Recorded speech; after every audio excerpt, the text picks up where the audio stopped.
Operation Kagar అనేది ఏమనిపించింది? మీరు హిందూ మతం అంటున్నారు, మేము హిందూ మతంలో పుట్టుక ఎంత ఇంపార్టెంట్, చావు కూడా అంత ఇంపార్టెంట్. కర్మకాండ అనేది అంత ముఖ్యం, అంత ఇంపార్టెంట్. కర్మకాండకి మీరు అనుమతివ్వకుండా మీరే కాల్చిపడేస్తే, మీరే కాల్చేస్తే, మీరే తగలబెడేస్తే ఇంకెందుకు మీరు హిందూ మతం గురించి మాట్లాడతారు?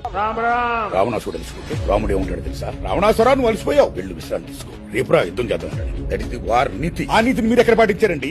ఆపరేషన్ కగారు ఇప్పుడు పెట్టారు, ఓకే, ఈ రకంగా చేశారు.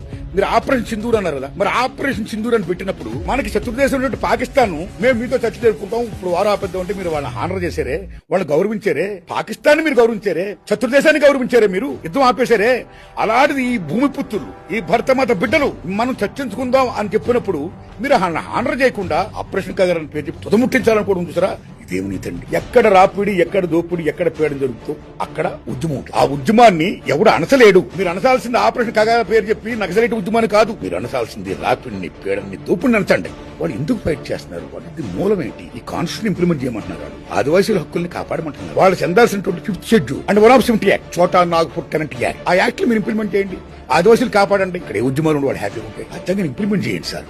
ఆదివాసీల హక్కులు కాపాడండి sir, my humble request sir.